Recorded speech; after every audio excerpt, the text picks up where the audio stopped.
ये वीडियो दोनों के लिए है। दोनों मतलब जिन्होंने हमसे ट्रेनिंग ली है और दूसरे हमारे YouTube की फैमिली, YouTube सब्सक्राइबर्स के लिए जिन्होंने ट्रेनिंग नहीं ली है लेकिन जो हमारे वीडियोस रेगुलरली देखते हैं।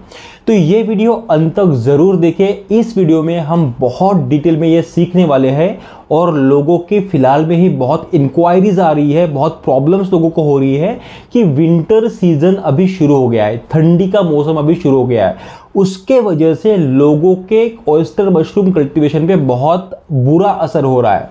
तो ये वीडियो में हम डिटेल में सीखने वाले हैं कि विंटर सीजन का ऑयस्टर मशरूम कल्टीवेशन के लिए क्या फ़ायदे हैं, उसके साथ साथ क्या प्रॉब्लम्स है और उन प्रॉब्लम के क्या सॉल्यूशन हमें अप्लाई करना है।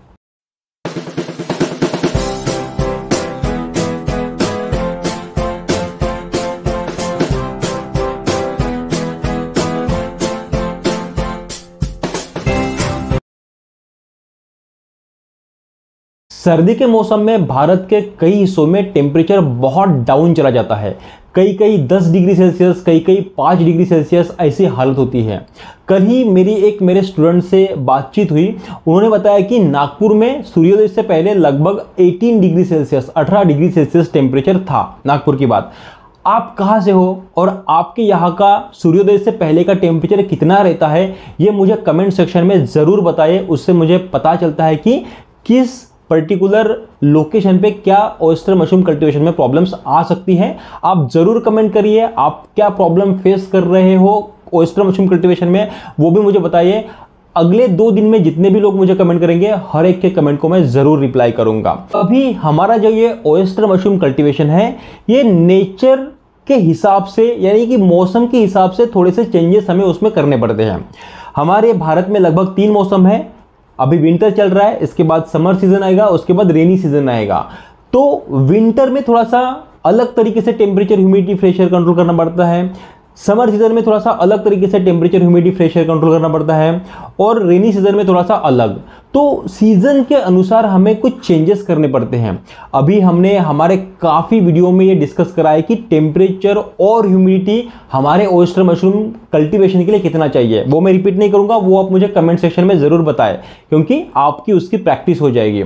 और इसमें एक चीज़ समझना बहुत ज़रूरी है, टेम्परेचर एंड ह्यूमिडिटी के बारे में आपकी अंडरस्टैंडिंग क्लियर होना बहुत ज़रूरी है। तभी जाके आप आपके शेड में टेम्परेचर को अगर बढ़ाने की कोशिश कर रहे हो या फिर ह्यूमिडिटी को बढ़ाने की कोशिश कर रहे हो, तो उसी हिसाब से आप कर पाओगे। और ये जो इंपॉर्टेंट हिस्सा है, हम ये वीडियो के अंत में समझेंगे ताकि सीक्वेंस बना रहे। अभी सबसे पहली चीज़, ऑयस्टर मशरूम कल्टीवेशन पे जो ये विंटर सीजन है उसके क्या फ़ायदे होते हैं वो समझ लेते हैं।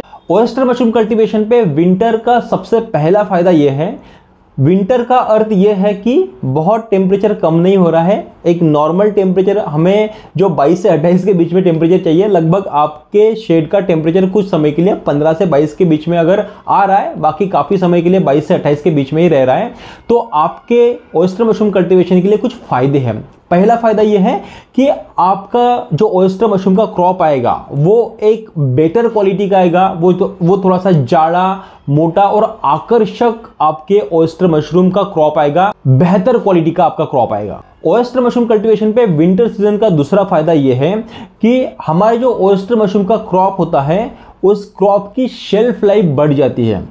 क्यों बढ़ जाती है? क्योंकि जो हमारे ऑयस्टर मशरूम की जो स्पॉइलिंग प्रोसेस है, वो ठंड के कारण, टेम्परेचर कम होने के कारण स्पॉइलिंग प्रोसेस स्लो हो जाती है। इसकी वजह से आप आसानी से बिना रेफ्रिजरेशन के आपके फ्रेश ऑयस्टर मशरूम को आप ट्रांसपोर्ट कर सकते हो और उसको स्टोर भी कर सकते हो। ऑयस्टर मशरूम कल्टीवेशन में विंटर का तीसरा फायदा ये है कि बाहर और हमारे शेड में भी टेम्परेचर कम होता है, उसके वजह से जो ये पेस्ट अटैक होते हैं वो भी लगभग निग्लिजिबल, ना के बराबर पेस्ट अटैक विंटर सीजन में हमारे ऑयस्टर मशरूम के क्रॉप पे दिखता है। इसके लिए हमें जानबूझ के या फिर मैन्युअली वापस से पेस्ट कंट्रोल करने की जरूरत नहीं पड़ती। विंटर का ऑयस्टर मशरूम कल्टीवेशन में चौथा फायदा यह है कि हमारे भारत में लोगों की ऐसी समझ है कि कुछ चीज़ें ठंडी होती है और कुछ चीज़ें गर्म होती है। जो चीज़ें ठंडी होती है वो समर में खाई जाती है और जो चीज़ें गर्म होती है वो विंटर में खाई जाती है। तो लोगों का ऐसा कहना है कि मशरूम्स जो है चाहे वो ऑयस्टर मशरूम हो चाहे वो बटन मशरूम हो, वो गर्म होते हैं। अब जो चीज़ें गर्म होती है वो विंटर सीजन में भारत में नेचुरली खाया जाता है।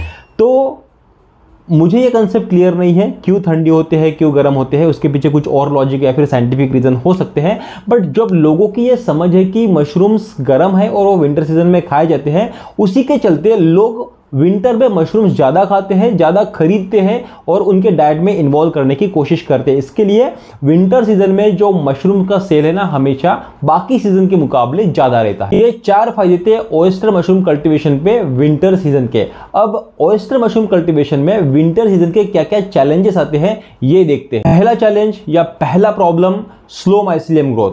आपने बेड फिलिंग करी, बेड फिलिंग करने के बाद पहले लगभग 20 दिन का जो उसका इंक्यूबेशन पीरियड रहता है, माइसीलियम रन होने का जो पीरियड रहता है, उस इंक्यूबेशन पीरियड में टाइम लगना या फिर माइसीलियम रन में टाइम लगना, माइसीलियम ग्रोथ ही स्लो होगी। जब माइसीलियम ग्रोथ स्लो होगी तो आपके ऑयस्टर मशरूम बैग का कंप्लीट माइसीलियम रन होने में टाइम लगेगा। अगर आपके ऑयस्टर मशरूम बैग को नॉर्मली माइसीलियम कंप्लीटली रन होने में अगर 20 दिन लगते थे नॉर्मली, तो विंटर सीजन में अगर टेम्परेचर कम जा रहा है तो माइसीलियम रन स्लो होगा और जहां 20 दिन लगते थे वहां 22 से लेके 25 से लेके 30 दिन भी लग सकते हैं आपके ऑयस्टर मशरूम बैग का कंप्लीट माइसीलियम रन होने। विंटर में ऑयस्टर मशरूम कल्टीवेशन में दूसरा चैलेंज या प्रॉब्लम यह आता है कि हमारा जो क्रॉप रहता है, पिनहेड्स आने के बाद जो हमारा क्रॉप रहता है, पिनहेड से लेके क्रॉप बनने तक, हार्वेस्ट करने तक का जो समय है उसमें भी टाइम लगता है क्योंकि टेम्परेचर थोड़ा सा डाउन रहता है। तो नॉर्मली जो क्रॉप की ग्रोथ रेट है वो स्लो हो जाती है विंटर में। तो लगभग अगर आप नॉर्मली तीसरे दिन पे या फिर चौथे दिन पे आप आपके ऑयस्टर मशरूम को हार्वेस्ट कर देते, ऑयस्टर मशरूम क्रॉप को हार्वेस्ट कर देते, तो अब आपको लगभग चौथे या फिर पांचवें या फिर छठवें दिन मशरूम को हार्वेस्ट करना पड़ सकता है क्योंकि आपके ऑयस्टर मशरूम क्रॉप की जो ग्रोथ है वो स्लो हो गई है। हमने एक डिटेल में वीडियो बनाया था कि आप आपके ऑयस्टर मशरूम को एग्जैक्टली कब आपको हार्वेस्ट करना है। अगर आप अभी भी कंफ्यूज हो कि आपके ऑयस्टर मशरूम को आपको कब हार्वेस्ट करते हैं तो वो वीडियो आप जरूर देखो, लिंक आपको डिस्क्रिप्शन बॉक्स में मिल जाएगी। विंटर में ऑयस्टर मशरूम कल्टीवेशन में तीसरा चैलेंज या फिर प्रॉब्लम ये आता है कि जो ड्राई विंटर एयर होती है, शुष्क शीत वायु जिसको बोलते हैं, यानी कि ठंडी हवा जो रहती है विंटर की, वो ह्यूमिडिटी को नॉर्मली नेचुरली डाउन कर देती है।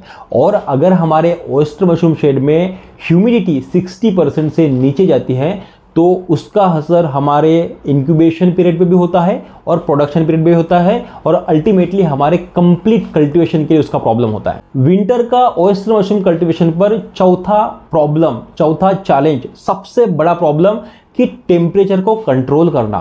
नॉर्मली विंटर में टेम्परेचर बहुत कम हो जाता है, महाराष्ट्र से लेके भारत के कई हिस्सों में टेम्परेचर बहुत डाउन चला जाता है और उस टेम्परेचर को कंट्रोल करना काफ़ी मुश्किल, काफ़ी एनर्जी सेंसिटिव और बहुत कॉस्टली होता है। और टेम्परेचर अगर हमारे ऑयस्टर मशरूम शेड में ज़रूरत से ज़्यादा काफ़ी समय के लिए कम रहा तो उसका असर हमारे ओवरऑल ऑयस्टर मशरूम कल्टीवेशन पे गिरता है। विंटर का ऑयस्टर मशरूम कल्टीवेशन पे होने वाला पांचवा प्रॉब्लम या फिर पांचवा चैलेंज ये है कि टेम्परेचर डाउन रहता है, ह्यूमिडिटी कम होती है, तो नॉर्मली हमारे जो ऑयस्टर मशरूम के नए पिनहेड्स है वो ड्राई होने लगते हैं। ये सबसे बड़ा प्रॉब्लम है कि कैसे तैसे होके अगर पिनहेड्स बाहर भी आ गए तो पिनहेड्स ड्राई होने लगते हैं। यह बहुत बड़ा प्रॉब्लम है। अगर पिनहेड्स ही ड्राई होने लगे तो क्रॉप बढ़ना, क्रॉप होना, क्रॉप को हार्वेस्ट करना यह नामुमकिन हो जाता है और oyster mushroom Grover completely loss में चला जाता है। तो ये थे लगभग 5 प्रॉब्लम या फिर 5 चैलेंज जो हमारे ऑयस्टर मशरूम बिजनेस में विंटर के कारण हो सकते हैं। अभी इन पे क्या सॉल्यूशन अप्लाई करना है ये जानते हैं। पहला सॉल्यूशन है यूज इंसुलेटेड ग्रोइंग रूम्स। इसका अर्थ ये है कि आपका जो ऑयस्टर मशरूम का शेड है, जो ग्रोविंग रूम है जहां आप ऑयस्टर मशरूम कल्टीवेट कर रहे हो, उसको कंप्लीटली पैक कर दो। या तो उसको थर्मल शीट से पैक करो या फिर प्लास्टिक से पैक करो।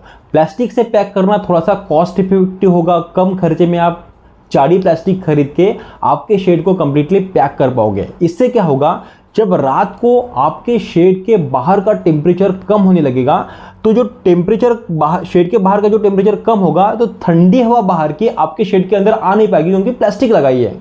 तो बाहर का टेम्परेचर बाहर रहेगा, अंदर का टेम्परेचर अंदर रहेगा, दोनों एक्सचेंज नहीं होगा और इससे आप थोड़ा सा टेम्परेचर कंट्रोल करने में आपको मदद होगी, क्योंकि बाहर का टेम्परेचर अंदर के टेम्परेचर को या तो असर ही नहीं करेगा या फिर बहुत कम असर करेगा। दूसरा सॉल्यूशन यह है कि मेंटेन ह्यूमिडिटी। आपको आपके शेड में टेम्परेचर तो कंट्रोल करना है, उसका हमने एक सॉल्यूशन देखा पहला, आगे का और डिस्कस करेंगे हम तीसरे सॉल्यूशन पे, लेकिन आपको ह्यूमिडिटी भी कंट्रोल करनी है। ह्यूमिडिटी नॉर्मली जैसे हमने देखा कि ड्राई विंटर एयर जो है वो ह्यूमिडिटी को अपने आप कम कर देती है, तो ह्यूमिडिटी आपको हमेशा 60% से ऊपर बरकरार रखनी है। इसके लिए आप ह्यूमिडिफायर यूज़ कर सकते हो, वाटर स्प्रे कर सकते हो मैन्युअली, या फिर आप फॉगर्स लगा सकते हो। वाटर स्प्रेयर और फॉगर टेम्परेचर को थोड़ा सा और कम कर सकती है, इसके लिए इसको रात में अवॉइड करो, और रात में आप ह्यूमिडिफायर चला सकते हो। ह्यूमिडिफायर टेम्परेचर को उतना कम नहीं करेगा तो उतना असर नहीं करेगा, लेकिन अगर आपके पास ह्यूमिडिफायर नहीं है तो वाटर स्प्रे आप नॉर्मली कर सकते हो, बट हाँ ज़्यादा असरदार ह्यूमिडिफायर रहेगा विंटर सीजन में, वो भी रात में जब टेम्परेचर बहुत कम होता है। तीसरा सोल्यूशन सप्लीमेंट हीट, यानी कि आपका जो शेड है उसमें आपको टेम्परेचर को बढ़ाना है। अगर बहुत ज़्यादा समय के लिए आपके शेड का टेम्परेचर, आपके शेड के अंदर का टेम्परेचर बहुत कम है, 15 डिग्री सेल्सियस, 10 डिग्री सेल्सियस, तो आपको आपके शेड में टेम्परेचर को बढ़ाना पड़ेगा। टेम्परेचर को बढ़ाने के लिए आप 200 वाट के जो बल्ब होते हैं ना, जो पुराने वाले बल्ब जो यूज़ करते थे हम, जैसे आप फोटो में भी देख पा रहे हो, उस तरीके के बल्ब आप यूज़ कर सकते हो। दूसरी चीज़ है आप हीटर भी यूज़ कर सकते हो आपके ऑयस्टर मशरूम शेड में टेम्परेचर को कंट्रोल करने के लिए, टेम्परेचर को बढ़ाने के लिए। तीसरी चीज़ आप वार्म वाटर ट्रेस भी यूज़ कर सकते हो टेम्परेचर को बढ़ाने के लिए। इनमें से देखो कि आपको क्या अफोर्डेबल है, क्या आप यूज़ कर सकते हो, आपके हिसाब से जो भी कन्वीनियंट रहेगा उसका उपयोग करके आप आपके शेड में टेम्परेचर को कंट्रोल करें। 20 से 25 के बीच में कंट्रोल करने की कोशिश करें, ताकि जो टेम्परेचर डाउन होने की वजह से जो भी प्रॉब्लम आपके शेड में हो रहे थे वो प्रॉब्लम ना हो। चौथा सॉल्यूशन यह है कि यूज विंटर टॉलरेंट स्ट्रेन, यानी कि प्लूरोटस ऑस्ट्रेटस एक ऐसी ऑयस्टर मशरूम की स्पीसीज है जो टेम्परेचर अगर डाउन हो जाता है थोड़ा बहुत तो उसको सहन कर लेती है। तो थोड़ा सा टेम्परेचर अगर डाउन हो जाए तो उसके माइसिलियम रन पे, उसके ऑयस्टर मशरूम क्रॉप ग्रोथ पे उतना ज़्यादा असर नहीं होगा। तो प्लूरोटस ऑस्ट्रेटस अगर ये स्पीसीज आप विंटर में लगाते हो तो अगर टेम्परेचर थोड़ा भी कम हो जाता है तो उसका बहुत ज़्यादा असर आपके ऑयस्टर मशरूम ग्रोथ पे दिखाई नहीं देगा। प्लूरोटस ऑस्ट्रेटस ये स्पीसीज का स्पॉन अगर आपको चाहिए तो आप हमें हमारे 7021370477 इस कस्टमर के नंबर पे कॉल या व्हाट्सएप करके प्लूरोटस ऑस्ट्रेटस स्पीसीज का स्पॉन के लिए इंक्वायरी कर सकते हो। और पांचवा सॉल्यूशन है मॉनिटर रेगुलरली। आपको काफ़ी ऑब्जर्वेशन करता रहना पड़ेगा, आपको कंटिन्यूस मॉनिटर करते रहना पड़ेगा। मोस्टली जब टेम्परेचर बहुत कम होता है, मोस्टली जब ह्यूमिडिटी कम हो जाती है दिन में या फिर रात में भी, जब भी टेम्परेचर कम होता है, जब भी ह्यूमिडिटी कम होती है, आपको रेगुलरली, मैंने कमेंट में लिखने के लिए बोला था फिर भी मैं बता देता हूँ कि आपको रेगुलरली आपके शेड की ह्यूमिडिटी 60% से ज़्यादा ही रखनी है। और टेम्परेचर 22 से 28, नॉर्मली आप 20 से 25 तक भी, विंटर सीजन में 20 से 25 तक भी रखा तो भी चलेगा, लेकिन 20 से नीचे ज़्यादा समय के लिए रखने मत दो। रेगुलरली मॉनिटर करो। पहले 3 सॉल्यूशंस जो हमने अप्लाई करने के लिए बोले कि आप आपके शेड को कंप्लीटली पैक कर दो प्लास्टिक से, टेम्परेचर बढ़ाओ, ह्यूमिडिटी बढ़ाओ, जिसके वजह से जो ये प्रॉब्लम्स हो रहे थे वो प्रॉब्लम्स होना बंद हो जाए। अगर आप ऑयस्टर मशरूम बिजनेस में नए हो या फिर आप ऑयस्टर मशरूम बिजनेस करना चाहते हो और इस तरीके के प्रॉब्लम्स को सोच के आपको प्रॉब्लम होती है, आपको स्ट्रेस फेस होता है कि कैसे करें, या फिर अभी आप प्रॉब्लम फेस कर रहे हो, तो ये जो सीजन के हिसाब से आप किस लोकेशन पर रहते हो, आपका शेड का टाइप किस तरीके से है, किस तरीके के शेड में आप कल्टीवेशन कर रहे हो, उसके हिसाब से सॉल्यूशंस अलग अलग हो सकते हैं। तो हम हर एक ट्रेनी के लिए जिसको भी जो भी जिस एरिया में रहता है, जिस भी तरीके का शेड है, उनको हर एक मौसम में क्या क्या प्रॉब्लम्स आती है उनको हम लाइव हैंड होल्डिंग सपोर्ट देते हैं, कंप्लीट टेक्निकल जानकारी। इसी तरीके से advance technical knowledge, advance oyster mushroom cultivation tips हम हमारे ट्रेनिंग सेशन में प्रोवाइड करते हैं। अगर आप एक राइट ट्रेनिंग और एक क्वालिटी ट्रेनिंग और एक right hand holding live support के साथ मार्केटिंग एंड सेलिंग सपोर्ट चाहते हो तो आप हमसे oyster and milky mushroom cultivation training ले सकते हो। ऑयस्टर एंड मिल्की मशरूम के कल्टीवेशन ट्रेनिंग के अधिक जानकारी के लिए आप हमारे 7021370477 इस नंबर पे कॉल या व्हाट्सएप करके इंक्वायरी कर सकते हो। अभी शुरुआत में जो हमने डिस्कस करा था ना कि एक चीज़ हमें डिस्कस करना बहुत ज़रूरी है, वो मैंने बताया था और ये वीडियो के अंत में मैंने बताने के लिए मैं बताऊंगा ऐसे बताया था।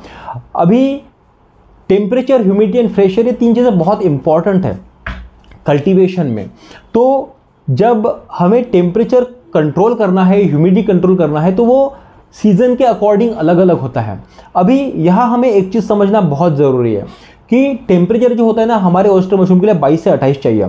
जब हमारे ऑयस्टर मशरूम कल्टीवेशन के लिए आइडियल टेम्परेचर 22 से 28 डिग्री सेल्सियस है, तो अगर टेम्परेचर 2 घंटे के लिए 22 से कम गया, 20 गया पूरे 24 घंटे में, और बाकी 22 घंटे 22 से 28 था, तो कोई प्रॉब्लम नहीं है, कोई भी प्रॉब्लम नहीं है। और एक चीज़ बताता हूँ, और एक एग्जांपल, अगर आपके ऑयस्टर मशरूम शेड का जो टेम्परेचर है वो लगभग समझो 20 डिग्री सेल्सियस गया था 4 घंटे के लिए, या फिर 18 डिग्री सेल्सियस गया था 4 घंटे के लिए, लेकिन बाकी के जो 20 घंटे हैं, उस बाकी के 20 घंटे में 22 से 28 के बीच में था, तो कोई भी दिक्कत नहीं है। अगर 2-4 घंटे के लिए टेम्परेचर थोड़ा सा कम हो जाता है या फिर थोड़ा सा ज़्यादा जाता है, लेकिन बाकी के जो 20 घंटे हैं वो अगर आपके शेड का टेम्परेचर कंट्रोल्ड है, तो कोई भी टेंशन लेने की ज़रूरत नहीं है, आप सही डायरेक्शन में हो। सेम ह्यूमिडिटी के लिए भी, ह्यूमिडिटी में जब आपके शेड का ह्यूमिडिटी 60% से नीचे चली जाती है, समझो 2 घंटे के लिए, समझो 4 घंटे के लिए, और बाकी के 20 घंटे आपके शेड की ह्यूमिडिटी लगभग 60-80 है, तो फिर भी कोई भी दिक्कत नहीं है। लेकिन अगर आपके शेड की टेम्परेचर कम रहता है 6 घंटे से ज़्यादा, या फिर ज़्यादा रहता है 30 डिग्री से ऊपर रहता है 6 घंटे से ज़्यादा, आपके शेड की ह्यूमिडिटी 60 से नीचे रहती है 6 घंटे से ज़्यादा, तो फिर दिक्कत है, तो फिर प्रॉब्लम है। तो फिर जो हमने अभी तक डिस्कस करा है वो आपको अप्लाई करना पड़ेगा, टेम्परेचर एंड ह्यूमिडिटी कंट्रोल करनी पड़ेगी। ये टेम्परेचर एंड ह्यूमिडिटी के बारे में समझना बेहद ज़रूरी है, तब जाके आप राइट सॉल्यूशंस आपके ऑयस्टर मशरूम शेड में अप्लाई कर पाओगे। और लास्ट चीज़ रह गई है इस वीडियो के लास्ट में कि फ्रेश एयर। भाई जब आपने आपके शेड को कंप्लीटली इंसुलेटेड कर दिया, कंप्लीटली प्लास्टिक अप्लाई कर दी, तो फ्रेश एयर तो आएगी नहीं ना।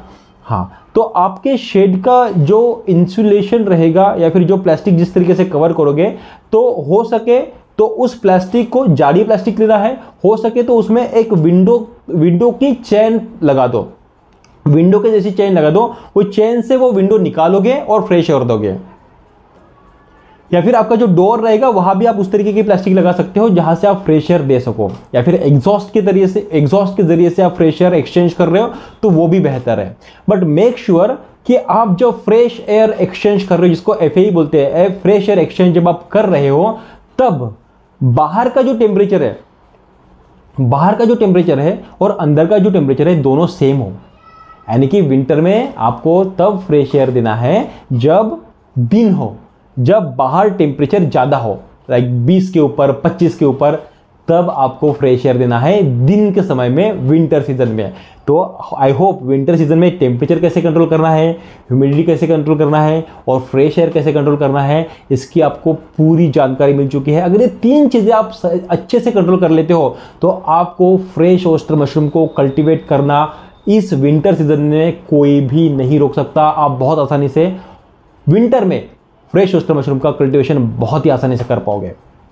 और एक चीज़, बहुत वैल्यूएबल जानकारी मैंने आपको इस वीडियो में मैंने दी है, तो एक चीज़ मैं मांगता हूँ, इस वीडियो को लाइक ज़रूर करिए, इसलिए करिए, और कमेंट भी ज़रूर करिए। मुझे बताइए कि आप कहाँ से हो और आपके यहाँ का टेम्परेचर सूर्योदय से पहले कितना रहता है, और आप ऑयस्टर मशरूम कल्टीवेशन में विंटर की वजह से क्या क्या प्रॉब्लम्स आप फेस कर रहे हो, ये मुझे ज़रूर कमेंट में बताइए। जिस वीडियो में ज़्यादा लाइक्स और ज़्यादा कमेंट्स रहते हैं, वो वीडियो ज़्यादा लोगों तक पहुंचता है, ऐसे लोगों तक पहुंचता है जिनको इस वीडियो की ज़रूरत है।